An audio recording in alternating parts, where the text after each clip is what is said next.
hybrid meetings are going to be a thing as soon as COVID is over, if your club isn't already doing hybrid meetings. We're all pretty comfortable with Zoom, but when we go to hybrid meetings, there's a bigger challenge.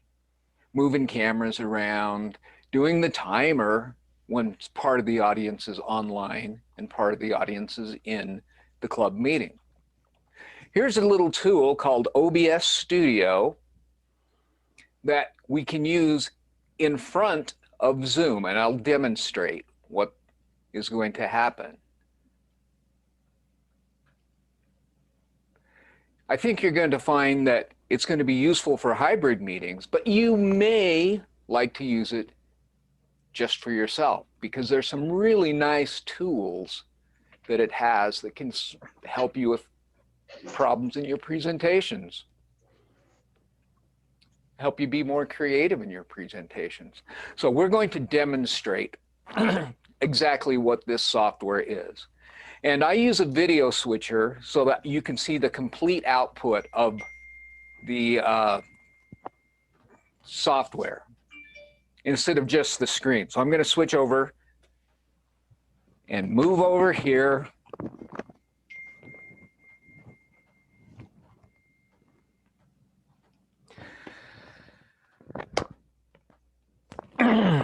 This is what the output, I'm checking Zoom, of OBS Studio looks like.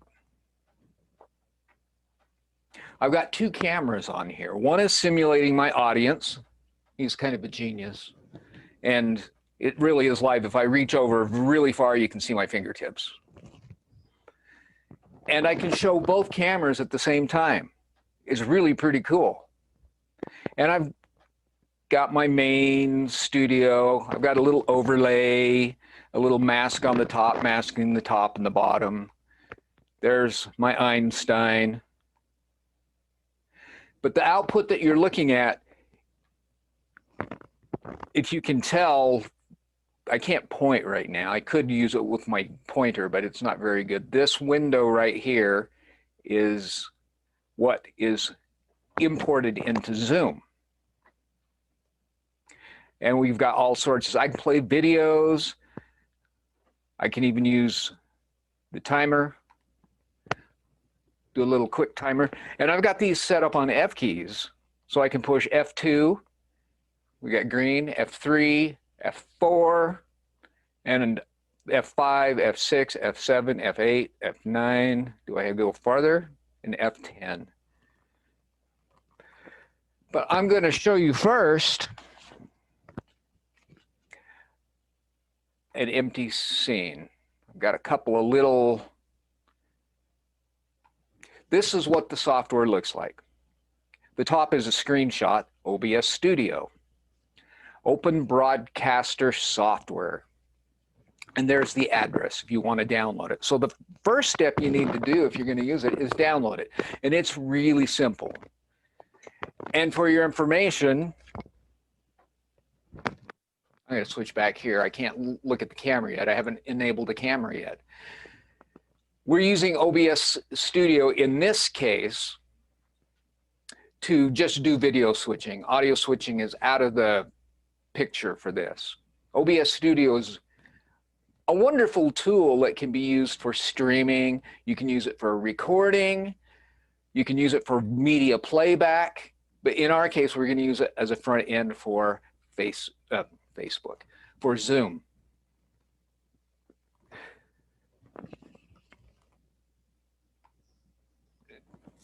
Version 26 just barely came out of OBS Studio. So it's got a if you're using Windows, and only on Windows, if you got a Macintosh, it won't help, and Linux. But in a month or so, I'm sure all the versions will be caught up. There is a Start Virtual Camera. If you look at the arrow that points down to the controls section in the lower right-hand corner, you can see that the controls are nearly the same, except that the Windows version has a Start Virtual Camera button, which makes it even simpler. You just push that button. And when it starts up, you will have a screen that is completely black. So what we need to do is go over to the sources section. Let's see if I can see my mouse moving now. There's the source section, and we add the arrow, and we will pick a video capture device.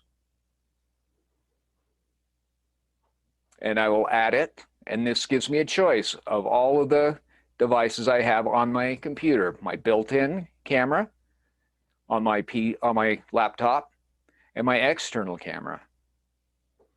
There it is. I add it, and now you can see me, and we can talk, and you can see my face. We can do a couple of things. We can move it around on the screen, and much as in any editing piece of software, we can, let's make it bigger. So I just grab this top handle. Don't want to get too big yet, so we can zoom in. In fact, we're going to duplicate this scene.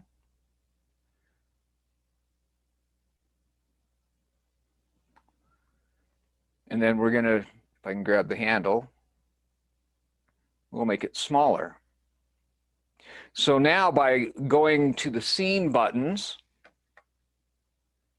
we can go from scene 1 to scene 2 and have an automatic punch in. We can zoom right in if you want to have a nice close-up shot so you can get your face, then punch out and have gestures.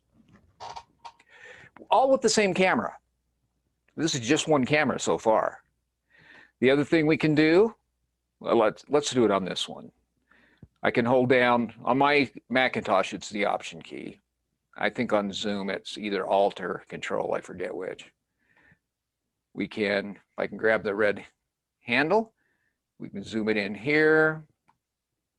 We can crop off some of the top, move it over in the corner. And if we want to add another camera, we look for video capture device. Oh, I don't want a video capture device. Yeah, I do too. I get confused.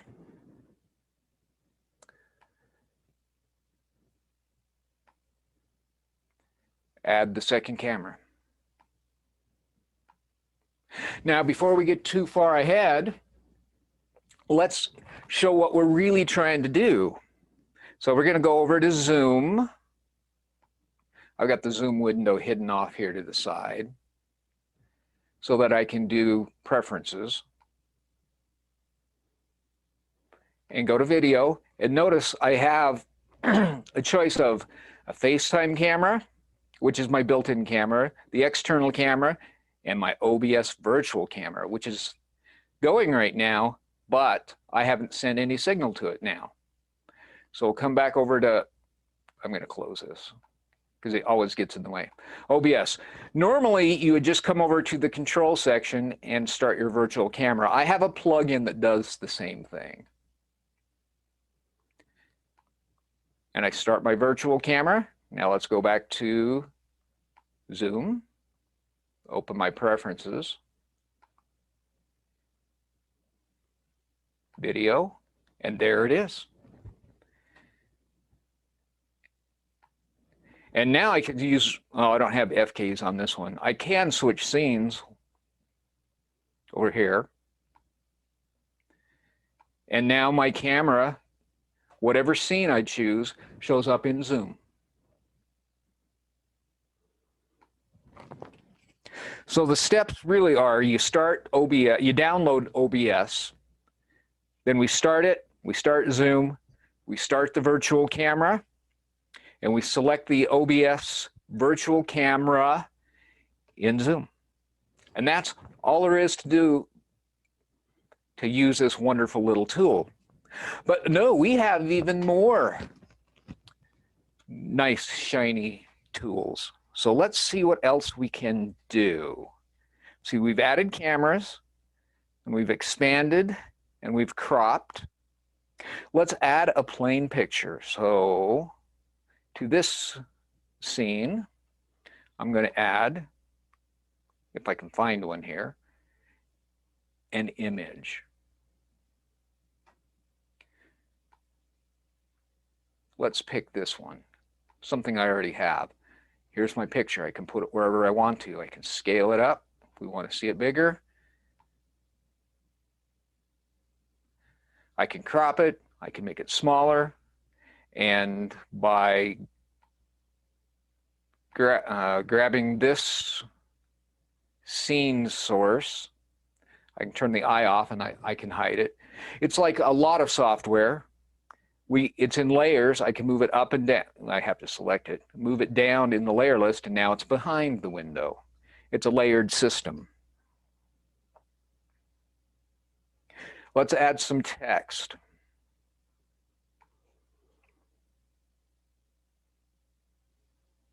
Yeah, I can never, there it is, text. I'm going to choose one I already added. OBS virtual camera. Probably want to make it a little bit smaller than that. So we'll just resize it. And there's some properties.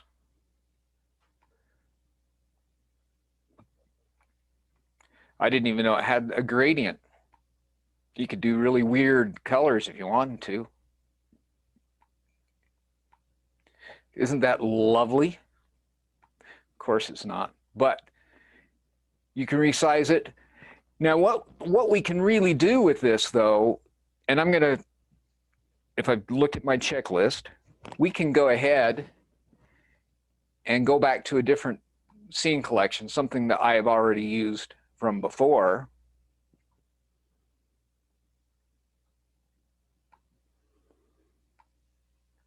Let's see if I can find one that has some cool stuff. We can look at all the elements I have. This one has transparencies. Terry Yackley has taught us how to do transparencies on graphics. I can put that in there, and I should be able to, in the, oh, I have a perfect idea here. Let's add a filter on this. And we will do color correction on this filter. For those times when we have a camera that's too yellow or it's not bright enough or whatever problem you happen to have, we can add a color correction. It doesn't correct for daylight to soft white bulbs, but other than that, it does a fairly good job. And we're going to play with this filter on this logo. One is we can bring the opacity down. Let's see what that looks like. Now it's half transparent. I lost my filter. There's the bug. Properties.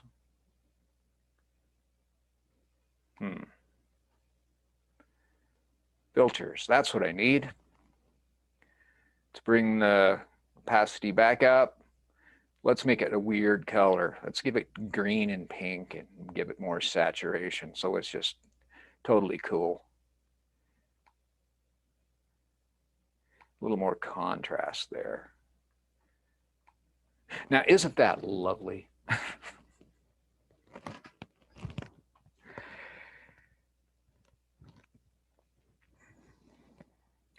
One other thing I want to show you, the way that I do F keys, so we can do our timer really quick. This is a simple thing. I go over into the control section on the lower right side, go into settings, we go to hotkeys, and we have our scene names. My audience cam, right here, I've assigned to F6. Let's look for our timer. My red timer is scene 4. My blue timer is, I said on the red timer it was scene 4, it's F4. On blue, I've assigned it to F1. On green, I've assigned to F2. And yellow, I've assigned to F3. so that I can just push an F key and switch however I want.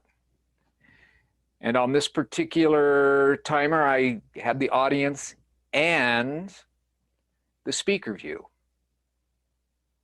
It may be useful this way, and we can certainly hide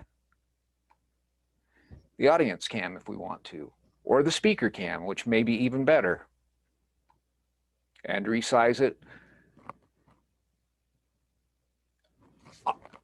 But I better turn my speaker cam back on since I'm speaking to you. Let's go back up to here. One thing that I found by using these different scenes, I can almost do a PowerPoint presentation by using different scenes. I can show different pictures. I could be speaking about construction, and this is a slideshow that's running on the side. Here's one that I made. I'm showing a video and a little picture and some text. But you could really, I believe, use this as PowerPoint. So this software can switch the camera in your club meeting. You can also use it to be the timer, flip the colors up really easy at the press of an F key. It can also replace PowerPoint. It's very flexible and it's really simple to use. I would encourage everyone to try it because when we go hybrid, we might need tools like this to make our club meetings simpler and easier to run. Mr. Toastmaster, is there any questions?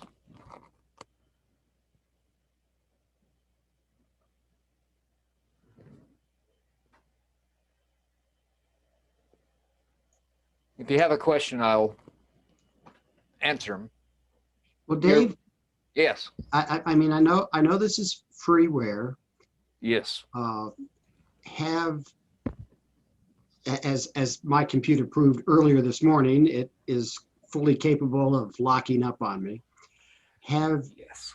With yet another piece of software running, have you had computer stability issues? I've had it. It crashes occasionally, but I haven't really tried it in club meetings. Right now with quarantine and my situation with the government, I haven't been going into our Smile meetings. I'm trying to get Teresa to show her how simple this really is, because it really is quite simple. There's not much to running this. And we need to start using it in the heat of an actual club meeting. Yeah. But I've been using it a lot for live streaming, and I've never had it crash on a live stream. I've only had it crash in practice. So it's fairly stable, but being that it's open source, they can make one change and then the next one might be completely unstable. So you never know. You always have to test ahead of time.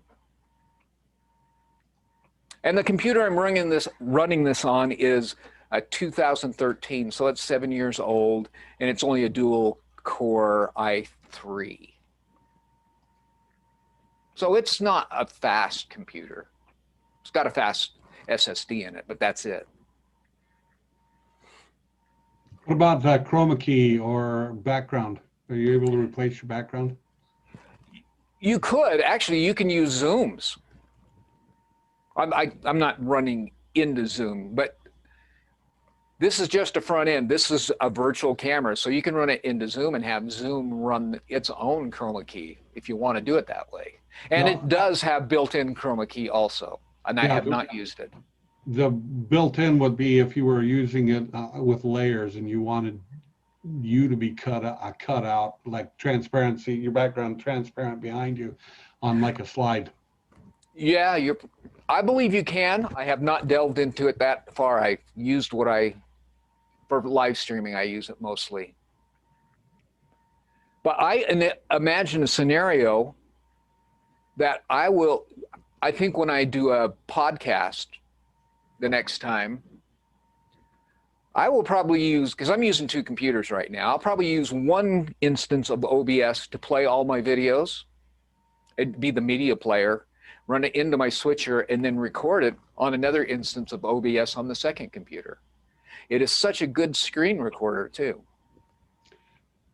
In a hybrid meeting, last meeting you talked about your kind of triangular setup. Mm-hmm. How do you anticipate switching between audience view and speaker view on the screen? Well, The easy in other words, answer is this is a usage question, yes. not a technical question. Have someone either sit in front of the computer or get a string deck, some kind of remote control. Ideally, it would be great to have somebody sit in front of the computer, because as the Zoom master, they need to mute our members that still haven't figured out how to mute their microphones. Because that still happens, but we're so much better. But in the case where the Zoom computer is also running OBS and is also a monitor, and Steve will probably get into this, for the speaker, then it gets a little trickier because the computer would be in front of the speaker, and I don't know, practice, I guess, is how we will learn how to do it. So when the speaker is remote, you throw the speaker on the screen, but when the speaker is local, you throw the audience on the screen. Is that what you're thinking? Yeah, I think so. Or you may want to split screen and have both. Because, you know, we can punch in pretty tight. We don't need the full wide screen generally. So putting both on the screen, well, I don't know. It depends on how big your audience is. Well, when your speaker's remote, they may or may not want to see themselves. I do, so I can see that I'm in frame. Yeah, I do too, but that's usually You're a right. personal choice. And it's hard to tell whether you're in frame if you were splitting it, especially if you're splitting it vertically. Yeah, and if you're splitting it and cropping it, then it'd be tough to know unless you had a monitor of the actual cropped out screen. Any other questions? I just encourage you to give it a try. It is pretty simple to use and pretty cool and free. Yeah, I've played with it way little, but it was surprisingly intuitive. Yes, for open source software, it's really pretty good. It's really good. And the more I learn that I can add to it. I mean, this is set up for stream gamers, really. Yeah. You can have on one part of the screen, I can't point in the right spot. I don't know how to do this backwards. You could have our live chat, a live chat coming up onto the screen if we wanted to. We'd have to figure out how to do that, but it's completely possible. And you can have your followers post comments. I don't think that's useful for Toastmasters, but if we think creatively, we might find a good use.